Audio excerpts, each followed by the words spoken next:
गणेश परिक्रमा करने वाले को टिकट नहीं देंगे, हम जो हमारा कार्यकर्ता है जिसने पार्टी के लिए काम किया है उसको टिकट देंगे। और जब टिकट मिलने के बाद इन्होंने जिसने पार्टी तोड़ा था, पार्टी के लिए जिसने कुछ भी नहीं किया, ऐसे ऐसे लोगों को जब टिकट देने का काम किया तो सैद्धांतिक, मैं तो सिद्धांत से जुड़ा हुआ व्यक्ति हूँ और मुझे सिद्धांतिक रूप से सही नहीं लगा की थी। जब मेरा सिद्धांत और चिराग पासवान के सिद्धांत मिले तो मैं उनके साथ में जोर से लगा, और जब हाँ लगा कि इनकी सिद्धांत चेंज हो गई है मैंने उनको छोड़ दिया। तो जो व्यक्ति पार्टी के लिए कुछ भी नहीं किया उनको उन्होंने टिकट देने का काम किया। संभवी चौधरी में क्या था जी, और दलित चेहरा इनके पास नहीं था। मेरी लड़ाई उसी बात की थी, समझ में नहीं आ रही है। और बिहार की जनता से रह गया मुख्यमंत्री। अब मुख्यमंत्री का लड़ाई में भी वैकेंसी कहाँ है मैडम? लड़ाई तो हो रही है नीतीश जी के और तेजस्वी जी के बीच में, तो ये कहाँ है कि रामविलास जी के बाद जब उनके चाचा पशुपति पारस उस लोकसभा से लड़े तो करीब करीब 2,40,000 वोटों से जीते और 1,50,000 की 60,000 वोट से जीते। तो इनकी दबदबा क्या है देख लीजिए कि माननीय नीतीश जी 20 साल में बिहार को कुछ नहीं दिए, और ये डाटा नीति आयोग भी कह रहा है। एक समय में केंद्रीय मंत्री चिराग पासवान के बेहद करीबी रहे और उसके बाद पार्टी पर चिराग पासवान पर यह आरोप लगाया कि चिराग पासवान पार्टी के कार्यकर्ताओं को तवज्जो नहीं देते बल्कि बाहरी लोगों को पैसे लेकर टिकट देते हैं और उसके बाद चुनाव लड़वाते हैं।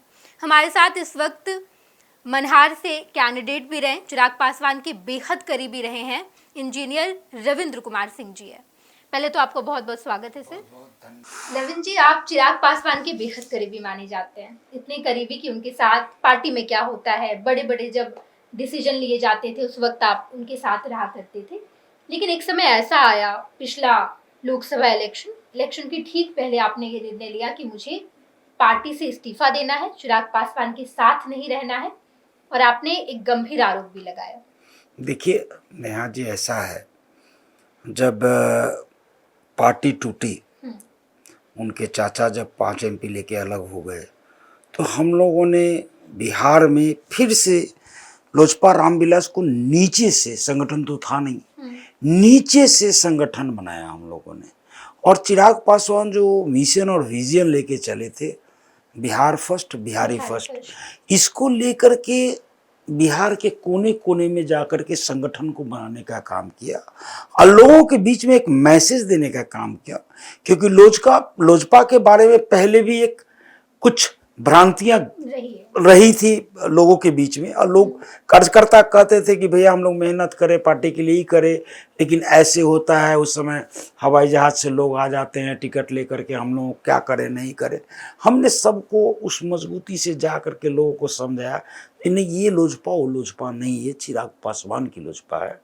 और इसमें हम लोग बिहार फर्स्ट और बिहारी फर्स्ट की बात करते हैं।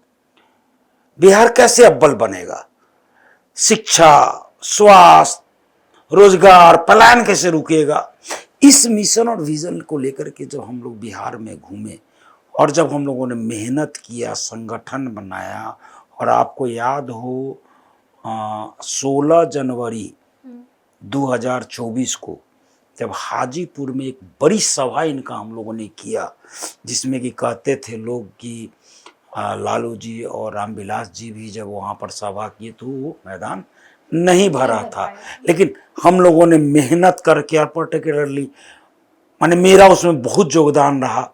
और जब वो सभा किए जिसके एवज में इनको 5 टिकट मिला, ये बार बार कहते थे कि हम गणेश परिक्रमा करने वाले को टिकट नहीं देंगे, हम जो हमारा कार्यकर्ता है जिसने पार्टी के लिए काम किया है उसको टिकट देंगे। और जब टिकट मिलने के बाद इन्होंने जिसने पार्टी तोड़ा था, पार्टी के लिए जिसने कुछ भी नहीं किया, ऐसे ऐसे लोगों को जब टिकट देने का काम किया तो सैद्धांतिक, मैं तो सिद्धांत से जुड़ा हुआ व्यक्ति हूँ और मुझे सिद्धांतिक रूप से सही नहीं लगा। और उस समय जो भी बातें थी मैंने कही है, और डंके के चोट पर कही है, कुछ छुपा कर तो नहीं कही है, और मेरे सिद्धांत से वो मेल नहीं खाया। मुझे लगा कि फिर मैं उनके बीच में उन जिलों में जाके उन कार्यकर्ताओं को मैं क्या मुंह दिखाऊंगा, मैं क्या कहूंगा, ये किस और विजन और मिशन के साथ। तो इसीलिए मैंने पार्टी छोड़ दी उस समय।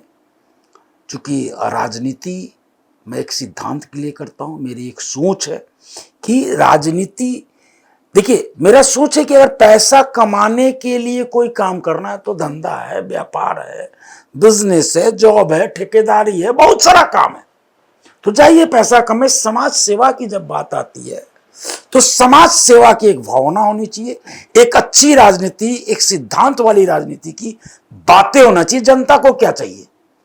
जनता को सब खाना नहीं दे देंगे अपने घर से ले जाकर के। जो सरकार से चाहिए, शिक्षा चाहिए, स्वास्थ्य चाहिए, रोजगार चाहिए, बिहार से पलायन कैसे रुके, इन सिद्धांत की बात चिराग पासवान ने की थी।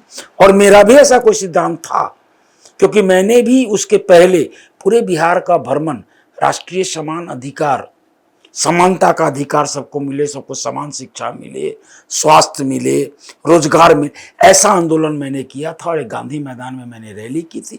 जब मेरा सिद्धांत और चिराग पासवान के सिद्धांत मिले तो मैं उनके साथ में जोर से लगा, और जब हाँ लगा कि इनके सिद्धांत चेंज हो गई है, मैंने उनको छोड़ दिया। रविंद्र जी, 2024 के लोकसभा इलेक्शन में चिराग पासवान को मोदी जी के द्वारा 5 सीटें दी गई। चिराग पासवान एक सीट पर खुद चुनाव लड़े, अरुण भारती को चुनाव लड़वाए, लेकिन जो 3 सीटें थी, एक शांभवी चौधरी, राजेश वर्मा और एक बीना देवी को दी गई। देखिए, शांभवी चौधरी पार्टी का कभी मेंबर नहीं रही। उन्होंने तो कहा कि सायन अच्छे। बीना देवी वो व्यक्तित्व थी जिन्होंने पार्टी तोड़ा, जिनके घर में पूरे साजिश होकर के पार्टी तोड़ा गया है। राजेश वर्मा क्या है नहीं है सारा मीडिया जानती थी उस समय, और कभी भी पार्टी के लिए उन्होंने काम नहीं किया। तो पिछला विधानसभा लड़े थे वो पार्टी के नाम से, लेकिन वो क्या थे सब जानते थे। तो जो व्यक्ति पार्टी के लिए कुछ भी नहीं किया, उनको उन्होंने टिकट देने का काम किया। शांभवी चौधरी में क्या था जी, और दलित चेहरा इनके पास नहीं था। मेरी लड़ाई उसी बात की थी। ये कहते हैं कि दलित की पार्टी है और पासवान है, और कोई पासवान नहीं था। मेरी लड़ाई इसी बात की थी कि इसी पासवान को देते आपने अपने बोने को दिया, कोई बात नहीं, वहां तक तो हम लोग समझ रहे थे कि 2 सीट जाएगी, लेकिन 3 सीट हमें भी लगता था कि नहीं कार्यकर्ता को मिलेगा, और कार्यकर्ताओं की भावनाओं के साथ में खिलवाड़ हुआ जो हमें अच्छा नहीं लगा, और इसीलिए मैंने पार्टी छोड़ी। बिल्कुल रविंद्र जी, ये हो गई लोकसभा इलेक्शन की बात। विधानसभा चुनाव नजदीक है, महज 2 से 3 महीने में इलेक्शन हो जाएंगे। चिराग पासवान इस बार कह रहे हैं कि बिहार की जनता चाह रही है। अरुण भारती लगातार एक्स हैंडल पर इसकी जानकारी दे रहे हैं कि अब हम बिहार में वापसी करेंगे, चिराग विधानसभा चुनाव लड़ेंगे, और एक तरह से चिराग पासवान को मुख्यमंत्री कैंडिडेट भी बताया जा रहा है कि मुख्यमंत्री में उनमें वो सारी खूबी है कि वो मुख्यमंत्री बन पाए। आप चिराग पासवान को एक मुख्यमंत्री के दावेदार के तौर पर देखते हैं?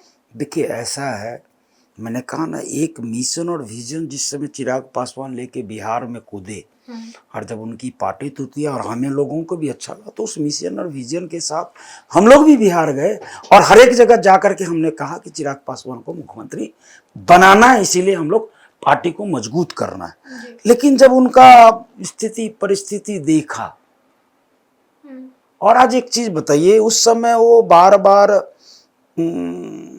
जदयू के हमारे मुख्यमंत्री नीतीश कुमार के बारे में क्या क्या बोले, अगेंस्ट, ठीक है। और उस समय नीतीश कुमार खराब थे, उनका मुख्यमंत्री काल खराब था, जल नल योजना खराब थी, उनकी सारी नीति, मिशन, विजन सब कुछ खराब था, और इनका mission, vision, Bihar first, Bihari first अच्छा था, इसीलिए उनका विरोध कर रहे थे। लेकिन आज क्या है, आज सब चीज मुख्यमंत्री जी का अच्छा हो गया, आज वो बिहार के विकास पुरुष हो गए। तो ये कौन सा सिद्धांत है? और इस सिद्धांत पर मैं नहीं समझता कि बिहार की जनता कहीं भी ऐसा सोच रही है।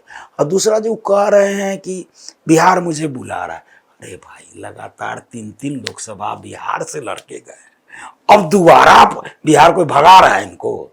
जो बिहार इनको बुला रहा है, 3 बार कोई मध्य प्रदेश से चुनाव जीते हैं, चुनाव तो बिहार से ही जीते हैं ना मैडम, हैं? तो बिहार फिर बुला क्या रहा है? बिहार के हैं आप, बिहार में आकर चुनाव लड़के 3 बार आज केंद्रीय मंत्री किस कोटे से है? बिहार कोटे से है ना। फिर बिहार इनको कहाँ बुला रहा है? ऐसा ही लगता है बुला रहा है तो आए, इस्तीफा दे दे, MP के मंत्री से इस्तीफा दे, और इनके क्षेत्र में ही बहुत सारे जनरल सीट है, मनार है, महुआ है, राघोपुर है, हाजीपुर है, लालगंज है, वैशाली है। हाँ, चुनाव लड़े वहां से, देख लें बिल्कुल। कि जनता क्या करती है। रविंद्र जी, आप चिराग पासवान के बेहद करीबी रहे, पार्टी के बड़े बड़े निर्णय में आपकी सहभागिता रही है। अभी जब पार्टी किस तरीके से चल रही है और जब आपने पार्टी छोड़ा, कैसे ये लोग निर्णय लेते हैं? चिराग पासवान कह रहे हैं कि हमको बिहार बुला रहा है, बिहार हम आएंगे, विधानसभा चुनाव लड़ेंगे। इसके अलावा ये बात हो रही है कि हम जनरल सीट से चुनाव लड़ें, हम ना केवल दलित नेता के तौर पर सीमित रहे बल्कि हमें बिहार का नेता माना जाए। देखिए नेहा जी, बोलना और करना बहुत अंतर है। लोकसभा में भी हम लोगों ने बोला था कि कोई समय था, Times of India, Hindustan, Zee TV, बहुत सारे टीवी में भी इनका इंटरव्यू आया था कि जो सबल दलित हो गए हैं, जो सबल, जो आरक्षण से लेकर के सबल हो गए, जो माने आ गए हैं, उनको आरक्षण छोड़ देना चाहिए। ठीक है। और किस तरीके से अपनी बातों से पलटते हैं, किस, तो वही मैंने बोला बिहार फर्स्ट, बिहारी फर्स्ट कहाँ गया है, परिवार फर्स्ट आ गया, ने परिवार सट हो गया, खुद रिजर्व सीट से लड़ रहे हैं। और अभी फिर से आयोग एक बना, उसमें भी आप परिवार को ले गए। कहाँ कोई कार्यकर्ता, तो कार्यकर्ता क्यों वहां पर है, ये हमें समझ में नहीं आ रही है। और बिहार की जनता से रह गया मुख्यमंत्री। अब मुख्यमंत्री का लड़ाई में भी वैकेंसी कहाँ है मैडम? लड़ाई तो हो रही है नीतीश जी के और तेजस्वी जी के बीच में, तो ये कहाँ है? और नहीं, इनकी पार्टी की भी ऐसी कोई स्थिति और परिस्थिति है। हाँ, हम लोग बनाना चाहते थे लेकिन ये खुद बनने नहीं दिए, तो ये लड़ाई में जुड़ा एक सवाल, चिराग पासवान कह रहे कि हमें 25 से 30 सीटें चाहिए। बहुत हमारा 100% का स्ट्राइक रेट रहा है लोकसभा इलेक्शन में। इस बार 25-30 सीट चाहिए। हम अपने लोगों को विधानसभा चुनाव लड़वाना चाहते हैं, कार्यकर्ताओं को, जितने अपने लोग हैं। क्या इस बार भी लोकसभा इलेक्शन की तरह ही होगा, या इस बार आपको लग रहा है कि कार्यकर्ताओं देखिए, बार बार आईना दिखाने का मैं नहीं समझता हूँ, मुझे बोलने का कोई मतलब है। जब इनको एक लिटमस, हम लोग भी लोकसभा के समय भी समझ रहे थे ना, this is the litmus test of Lojpa and this is the litmus test of Chirag Paswan, कि क्या चिराग पासवान और चिराग पासवान की पार्टी वही काम करेगी जो पीछे करते आई है, या कुछ और करेगी। कार्यकर्ताओं के वास्तव में महत्व दिया जाएगा। तो कार्यकर्ताओं को उस समय भी कोई महत्व नहीं था और आने वाला समय में भी दिखाई देगा कि कार्यकर्ताओं का कोई महत्व नहीं है शायद। ये तो समय बताएगा जी, ये समय बताएगा। आप मनहार विधानसभा क्षेत्र से पिछली बार भी आपने चुनाव लड़ा, इस बार भी आपकी पूरी तैयारी है। मनहार विधानसभा क्षेत्र हाजीपुर लोकसभा क्षेत्र के अंदर आता है। हाजीपुर में चिराग पासवान की जो छवि है, चिराग पासवान वहाँ के सांसद है, इस वक्त केंद्रीय मंत्री है वहीं से, तो हाजीपुर के हर क्षेत्र में चिराग पासवान का दबदबा अभी तक माना जा रहा है। आप एक बार फिर से जब मैडम, ऐसा मैं इस बात का विरोध करता हूँ, कोई दबदबा नहीं है। वो तो कहते हैं कि हाजीपुर, देखिए क्या ना, रामविलास जी एक अच्छे व्यक्तित्व थे, बहुत अच्छे नेता थे। उन्होंने सबका मान और सम्मान देने का काम किया।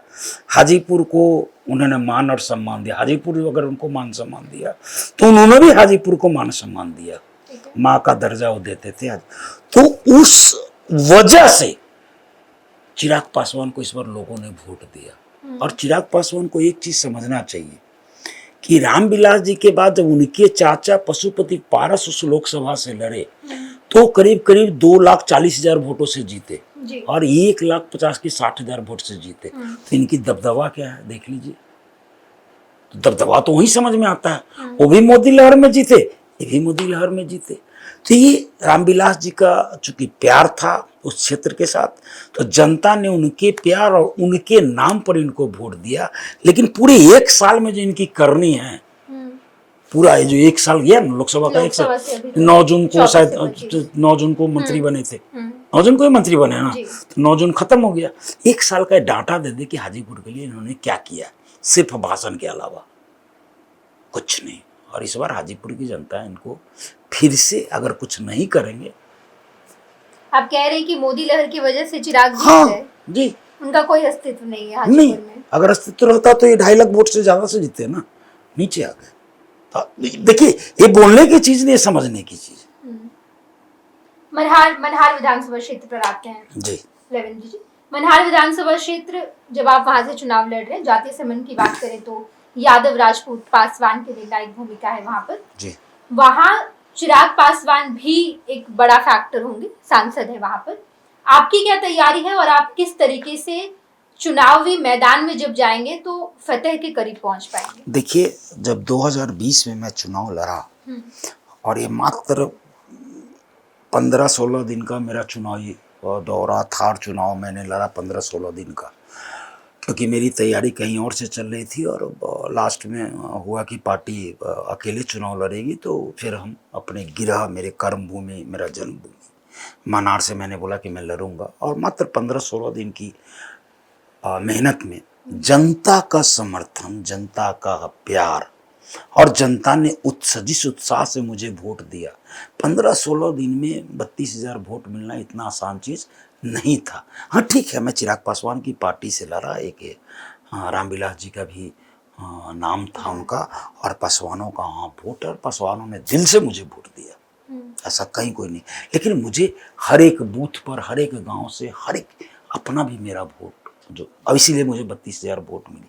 तो जनता का समर्थन, और उसके बाद लगातार 2020 के बाद मैं क्षेत्र में बना रहा हूँ, और पिछले करीब करीब 1 साल से मैं पद यात्रा, पंचायत यात्रा, वार्ड यात्रा, तरह तरीके का मीटिंग और घर घर, गांव गांव, वार्ड वार्ड जाने का मौका मिला। और गया मैं इसीलिए गया कि लोगों की समस्याओं को समझ सकूं, और देखने को मिला, क्योंकि जब तक आप पेनिट्रेट नहीं करेंगे, आप लोगों से मिलेंगे नहीं, गांव गांव, गली गली नहीं जाएंगे, तब तक आपको समझ में नहीं आएगा कि हो क्या रहा है जी। तो हमें देखने को मिला, बोलते हैं स्वच्छ भारत के तहत शौचालय नहीं दिखाई दिया, नहीं दिख रहा है आपको शौचालय। बोलते हैं प्रधानमंत्री आवास योजना भी आकर के बहुत बड़ा बड़ा भाषण दे के गए, ठीक है, कितना करोड़ बिहार में बांट दिए, मुझे नहीं दिखाई दिया। आज भी घास फूस का घर दिखाई दे रहा। दलित बस्ती, महादलित बस्ती, मजदूरों की बस्ती में मैंने देखा घेराया हुआ है, ना पानी निकासी की व्यवस्था है, ना किसी तरीके का पानी की व्यवस्था है, ना शौचालय की व्यवस्था है। कैसे वो जिंदगी जी रहे हैं, आपको गंद लगेगा। छोड़िए ना, ये तो गांव की बात करता हूं, नगर परिषद में देखा मैंने, मनार में, जंदाहा नगर में इतनी बदतर स्थिति है। तो कहाँ गया प्रधानमंत्री आवास योजना, कहाँ गया आपको शौचालय का योजना, स्कूलों का बद से बदतर स्थिति है, कहीं सफाई नहीं है, हॉस्पिटल खराब स्थिति में, खत्म है, डॉक्टर नहीं है। कई तो हम लोग को पेशेंट मिला के गया जी, उसको जंदा हॉस्पिटल, मानार हॉस्पिटल में, वहाँ से रिफ़र कर दिया हाजीपुर में भी रिफ़र कर दिए, बेचारा अब कहाँ कहाँ जाए, और लाश देखने को मिला हम लोग को गांव में, ऐसी स्थिति मिली है। तो वास्तविक सच्चाई ये है कि माननीय नीतीश जी 20 साल में बिहार को कुछ नहीं दिए, और ये डाटा नीति आयोग भी कह रहा है। नीति आयोग ने कहा बिहार प्रति व्यक्ति आय में पूरे देश में सबसे निचले पायदान पे है। और 1990 में का भी डाटा निकाल लीजिए आप, जिस समय अभी कहा जाता है, जो भी नाम दिया जाता, 1990 में बिहार प्रति व्यक्ति आय में सबसे नीचे था। शिक्षा दर, साक्षरता दर बिहार का सबसे निचले पायदान पर। पलायन आज बिहार से सबसे ज्यादा, गरीबी रेखा से नीचे बसने वाले लोगों की संख्या सबसे ज्यादा बिहार में,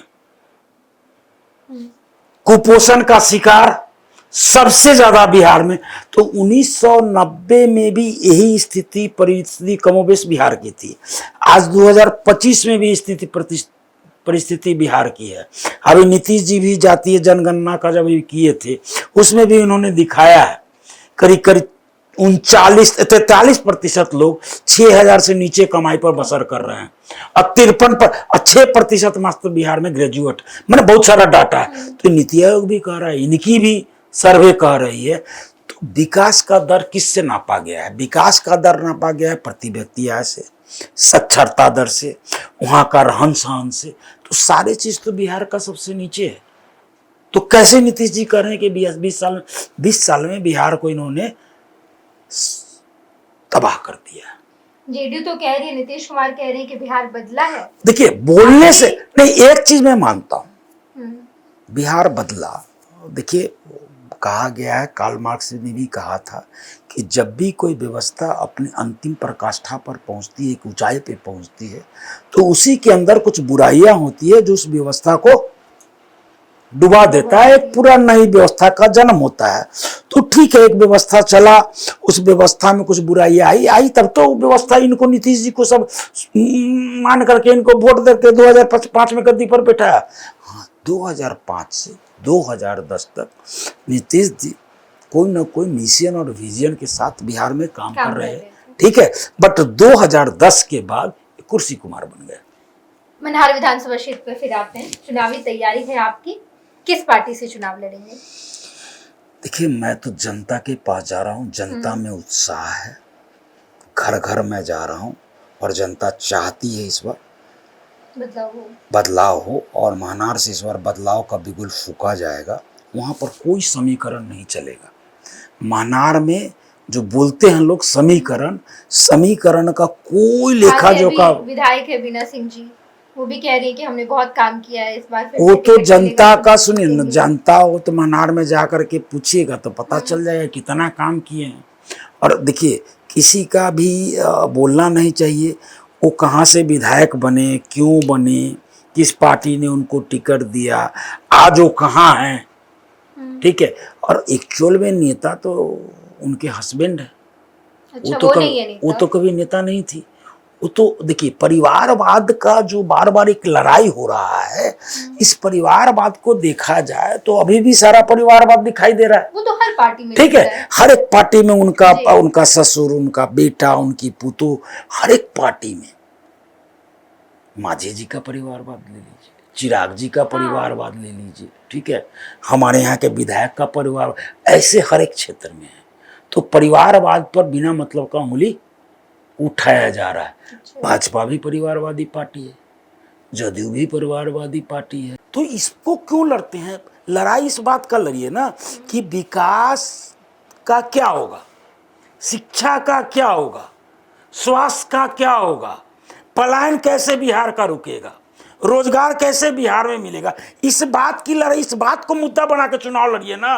अभी भी आप 25 साल के बाद भी, 20 साल के बाद भी कहिएगा कि अजी जानते हो 1990 में क्या होता था, तो आप बोलिए क्यों, अरे जानते हो 1930 में क्या होता था, अरे जानते हो 1917 में क्या, ये कोई बात हुआ?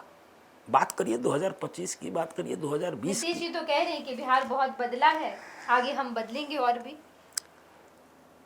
कितना बिहार बदला है मैंने डाटा दे दिया मैडम, नीति आयोग का डाटा है, इनकी सरकार का डाटा है। बदला है तो डाटा पे बात करिए ना, काम पे बात करिए ना। इस बार क्या है, मनहार में आप जीत पाएंगे? सीधा सवाल है। देखिए, मैं लगा हुआ हूँ और जनता मुझे चाह रही है। जनता के अंदर बहुत गुस्सा है, क्योंकि अभी पिछले 20-25 साल से वहाँ पर जो भी पिछली बार पासवान ने भी आपको वोट दिया था, एकदम इस दिया बार था। नहीं देंगे चिराग पासवान? नहीं ऐसा देखिए बात मुद्दा, मैं खिलाफ किसी का नहीं हूँ, सॉरी, मैं खिलाफ नहीं हूँ किसी का, मैं सिद्धांत के खिलाफ में हूँ। आप जो राजनीति करने आए हैं, आप जनप्रतिनिधि हैं, आप जनता का सेवक बन के आए हैं, तो जनता की सेवा करिए। इस सिद्धांत से अगर आप अलग जाते हैं तो मैं इस सिद्धांत के खिलाफ हूँ, चाहे जो भी हो। बिल्कुल रविंद्र जी, देखना दिलचस्प होता है। एक बार फिर से आप चुनावी मैदान में, चिराग पासवान का लोकसभा सीट है, वहां मनहार विधानसभा सीट से इस बार रविंद्र सिंह जी भी चुनाव लड़ेंगे और देखना दिलचस्प रहता है कि जनता कितना विश्वास जताती है। हम आपको तमाम खबरों से रूबरू कराएंगे, आप देखते रहिएगा फर्स्ट बिहार झारखंड। जी, बहुत बहुत धन्यवाद। पनोरमा ग्रुप, जो सोचता है वो करता है, आपके अपने सपनों का आशियाना। ये लो, मुंह मीठा करो, आज मैंने अपना जॉब छोड़ दिया, अब हम पूर्णिया वापस जाएंगे। जॉब छोड़ दिया है? मतलब ये घर कैसे चलेगा, हम करेंगे क्या, और माँ बाबूजी क्या बोलेंगे?